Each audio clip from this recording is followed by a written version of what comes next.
안녕하세요, 법둥이 여러분. 오늘도 김미혁과 함께하는 즐거운 민법 시간입니다. 자, 제가 저번 시간에 여러분 186조에 대해서 말씀을 드린 적이 있었습니다. 186조는 원칙 규정이 아니라 예외 규정이라고 말씀을 드렸는데, 제 강의를 보시고 그 다음에 또 다른 공인중개사 강의를 보시고 혼란이 오셨다는 분이 계셔서 제가 그 부분에 대해서 좀 더 정확하고 체계적으로 정리해 드리도록 하겠습니다. 자, 그분이 질문하신 게 바로 이거였습니다. 축적 변경의 확정 공고냐 지적정이냐, 축적을 변경했을 때 언제 효력이 생기나요? 라는 얘기를 할 때, 자, 거기에 계셨던 강사분이 186조를 언급하면서 민법에는 186조가 원칙 규정이고 187조가 예외 규정인데 라고 이렇게 얘기를 하시면서 이 부분을 설명하시니까 민법은 186조를 봐라, 등기를 할 때 비로소 효력이 생기는데 축적 변경은 공고시다. 그래서 자, 이거는 또 예외다 라고 얘기를 하시니까 공부하시는 분이 멘붕이 온 거죠. 그래서 그 부분에 대한 질문이 있었기 때문에 제가 다시금 이쪽 부분하고 연결해서 설명을 드리도록 하겠습니다. 제가 물권법 첫 시간에 말씀드렸죠. 지금 현재 우리나라의 강사들이 물권법을 정말 잘못 가르치고 있다고요. 그래서 그분들을 비판하기 위한 게 아닙니다. 그러다 보니까 우리가 진짜 공부를 할 때 물권법은 너무너무 어렵다라고 생각을 할 수밖에 없다고요. 그래서 여러분, 제가 어떻게 정리되는지를 한번 보여드리도록 할게요. 그래서 자, 여기 나와 있는 내용을 다시 한번 정리하시면서, 자, 오늘은 주택 임대차까지 한번 확인해 보도록 할게요. 자, 여러분, 우리 186조를 제가 다시 한번 읽어보겠습니다. 바로 요 내용이죠. 갑이 을과 매매 계약을 체결합니다. 자, 매매 계약을 체결했다. 어머, 법률행위네. 증여도 좋고요. 의사표시를 통해서 하는 모든 행위는 여러분 바로 법률행위가 되는 거죠. 갑이 을과 매매계약 법률행위를 했을 때 그것이 부동산이라면 부동산에 관한 법률행위로 인한 물건의 득, 자, 얘가 소유권자로서 득 얻는 것과 실, 얘가 소유권을 상실하는 것은 바로 등기를 해야 효력이 생긴다라고 했죠. 등기. 그래서 등기를 해야 소유권이 이렇게 넘어가서 얘가 소유권을 득하고 얘가 소유권을 실한다, 이런 얘기입니다. 요 규정은 186조고요. 예외 규정입니다. 절대 기억하셔야 됩니다. 이건 예외 규정입니다. 그러면 원칙 규정은 뭐냐? 자, 제3자에게 대항 주장할 수 있는 것이 등기의 원칙 규정입니다. 이게 원칙입니다. 요거는 예외죠. 절대 이걸 원칙이라고 얘기하시는 분들 계시면 큰일 납니다. 제발 그러지 않으셨으면 좋겠어요. 자, 그러면 등기는 제3자에게 대항할 수 있고 주장할 수 있게 되는 그러한 원칙 규정입니다. 그래서 여러분, 이렇게 등기를 하게 되면 뭐가 생기느냐? 자, 우리가 공부하시다 보면 대세효라는 말을 강사들이 많이 하실 겁니다. 그게 무슨 뜻입니까? 세상에 대해서, 제3자에 대해서란 뜻이죠. 당사자 말고, 계약의 당사자 말고 제3자, 세상에 대해서. 제3자는 당사자 외에 나머지 전부니까 세상에 대해서 뭐 하는 거예요? 대항하는 거죠. 내 거라고 대항하는 거죠. 세상에 대해서 효력이 생기는 게 대세효입니다. 그럼 뭐를 했을 때? 바로 등기를 했을 때 제3자에게 대항 주장할 수 있으니까 대세효가 생기는 거죠. 되셨습니까? 그래서 모든 사람이 열람할 수 있는 등기부에 기재를 해놨으면 등기부를 봐라, 내 거다 라고 이렇게 주장할 수 있게 된다는 거죠. 대세효입니다. 그러면 자, 요 내용을 보셨으니 이쪽으로 한번 와보시죠. 임대차입니다.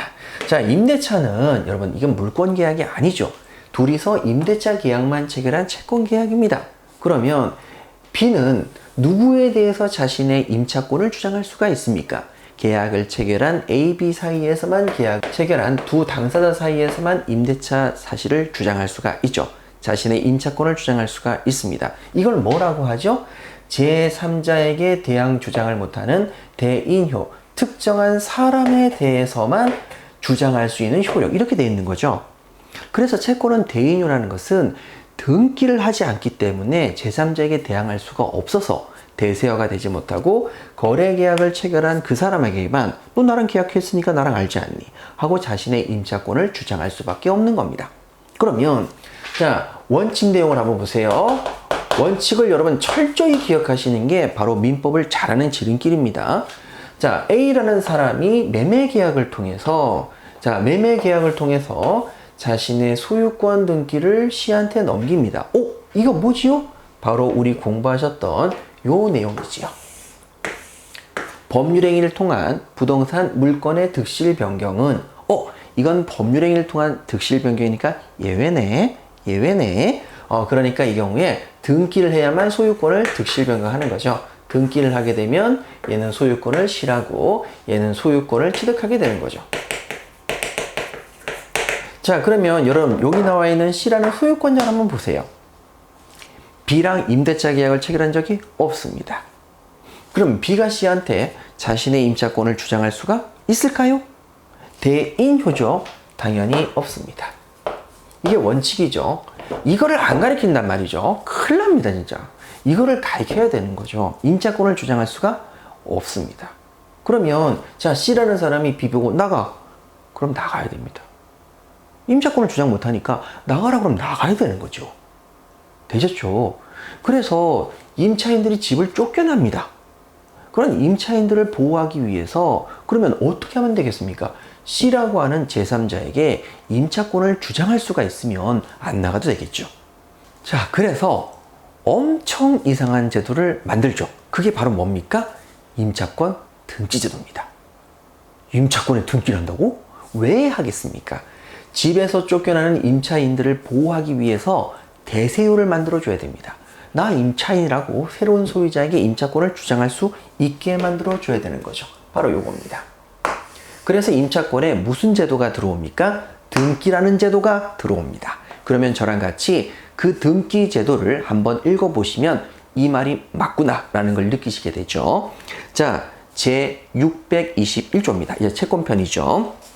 자, 1항 보시게 되면 부동산의 임차인은 당사자 간의 반대 약정이 없으면 임대인에 대해서 그 임대차 등기 절차에 협력할 것을 청구할 수가 있습니다. 아니, 물권도 아닌데 웬 등기? 하니까 대세요. 임차권을 C한테 주장할 수 있게 하기 위한 대세효. 제3자에게 대항할 수 있는 대세효를 만들기 위해서 등기 제도를 만들어 봤죠. 그래서 2항으로 내려가 보시죠. 부동산 임대차를 등기한 때, 자, 뭐라고 되겠습니까? 등기한 때, 그때부터 누구에게? 제3자에 대해서 효력이 생긴다. 제3자에게 무슨 효력이요? 바로 임차권을 주장할 수 있게 되는 대세효가 생긴 거죠. 대인효는 끝났습니다, 이제. 등기를 하니까 대세효가 생겼으니까 제3자에게 임차권이라는 사실을 주장할 수 있는 효력이 생긴 거죠. 대세효라고 나와 있지 않습니까? 조문에. 자, 그 다음에 622조 보시게 되면 건물 등기에 있는 차지권. 차지권이 뭐죠? 여러분 용어에서 써놨죠. 땅을, 토지를 빌리는 권리. 이것을 차지권이라 하죠. 토지 임대차를 말합니다. 건물 등기에 있는 차지권의 대항력. 왜? 대항력이라고 나와 있죠. 뭐라고요? 대항력이라고 나와 있죠. 자, 그럼 계속 갈게요. 1항. 건물의 소유를 목적으로 한 토지 임대차는 이를 등기하지 아니한 때에도 토지 임대차 등기를 하지 아니한 때에도 임차인이 그 지상 건물에 등기할 때 건물에만 등기해도 뭐라고 되어 있습니까? 제3자에 대해서 임대차의 효력이 생긴다. 제3자에 대해서 임대차의 효력이 생긴다. 바로 뭐가 생겼습니까? 대세효 생겼습니다. 등기하면 대항할 수 있대요. 대세효가 생긴대요. 무슨 말인지 아시겠어요? 등기는 대세효입니다. 이 186조가 예외인 거죠. 등기를 해야 비로소 효력이 생긴다라는 게 권리의 득실 변경이 생긴다. 이게 예외 규정이죠. 등기를 해야 대세효가 생긴다는 게 이게 원칙 규정입니다. 아셨죠? 아니, 그렇게 연결돼서 쭉 공부하면 너무 쉽잖아요. 자, 그래서 임차인들이 등기를 해달라고 하니까 임대인들이 임차인은 많고 임대인은 적어. 너 나가. 나 등기 안 해줄래. 임대차 계약 안 할래. 하고 얘기하니까 임대차 등기를 다 안 해주는 거죠. 그러다 보니까 이제 주택임대차보호법에서 주택의 경우에는 임차인을 진짜 보호해야 되는데 어떻게 해야 될까 고민을 하다가 등기제도를 하도 안 쓰니까 등기제도를 대신할 수 있는 주임법 제3조를 만듭니다. 자, 그러면 저랑 같이 교재 194페이지 보시게 되면 여러분 채권편입니다. 주택임대차보호법 제3조가 있는데, 자, 가로 안에 제목이 써 있습니다. 뭐라고요? 대항력. 대항력이라고 써 있어요. 그리고 뭐라고 되어 있느냐? 1항, 임대차는 그 등기가 없는 경우에도 등기를 하면 당연히 대항력이 생기는데, 그 등기가 없는 경우에도, 자, 임차인이 주택의 인도를 받음과 동시에 주민등록을 마친 때 그 다음 날부터 제3자에 대해서 효력이 생긴다. 제3자에게 효력이 생긴다. 대항력이 생긴다. 등기를 안 해도 대항력이 생기게 해놓은 거죠. 그래서 자, 이제 이 제도 때문에 어떤 일이 벌어지느냐. 자, 얘가 주택에 살고 있다면 주택임대차 보호법이 적용을 받습니다.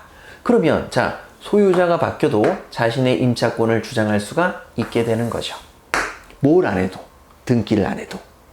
자, 그러면 여러분, 주택인도와 주민등록을 마칠 때도 대항력이 생기지만 하도 등기를 안 해줘서 생긴 제도라고 그랬죠? 그럼 등기가 바로 대항력이죠? 맞죠? 그래서 여러분 다시 한번 말씀을 드립니다. 등기는 대항력이고요. 그리고 예외적으로 법률행위의 득실 변경만 성립 요건입니다. 자, 그러면 이제 이 내용을 최종적으로 정리해 보겠습니다. 소유권이 넘어갈 때 소유권의 득실은 등기를 해야 효력이 생깁니다. 그럼 얘가 소유자가 됐죠. 그러면 을의 물건을 누군가가 훔쳐갑니다. 제3자가 훔쳐간 거죠. 그런데 그 물건 소유자에게 그거 내 물건이야 라고 얘기할 수 있는 건 뭡니까? 등기가 있기 때문이죠. 등기제도 때문이죠. 그러니까 대항력이 생기는 겁니다. 그러니까 등기는 대항력입니다. 꼭 좀 기억해 주시고, 그 다음에 186조는 원칙 규정이 아니라 예외 규정입니다. 반드시 예외로 기억하시고요. 자, 그러면 여기 한번 볼게요. 우리가 개인적으로 사고 파는 것을 제3자에게 주장하기 위해서는 누구나 열람할 수 있는 뭐가 필요하다고 그랬죠? 등기. 그러면 국가가 축척을 변경합니다. 그러면 국가가 축척이 바뀌었어. 취득도가 변경되었어. 라는 것을 모든 국민들에게 국가 외 제3자에게 주장하기 위해서, 대항하기 위해서는 등기가 아니라 뭡니까? 국가가 하는 공고입니다. 우리에게 등기가 있다면 국가는 공고를 하는 거죠. 그래야만 제3자에게 주장할 수 있는 거죠. 바뀌었다라고 공고를 해야 대항할 수 있는 거죠. 주장할 수 있는 거죠. 그러면 제3자에게 공고를 했을 때부터 뭐가 생기겠습니까? 국민에 대해서 축척이 변경됐음을 주장할 수 있고 그때부터 효력이 생기는 거죠. 축척 변경의 효력의 발생 시점은 그래서 공고입니다. 당연한 거죠. 그래서 우리는 모든 부분에서 국가는 공고를 하고 개인은 등기를 함으로써 비로소 대항력이 생기고 그때부터 제3자에게 효력이 생긴다는 사실 꼭 기억하시기 바랍니다. 자, 여러분, 우리 법둥이 여러분, 이렇게 해서 등기와 공고제도까지 공부하셨습니다. 여러분 수고하셨습니다. 다음 시간에 또 만나요.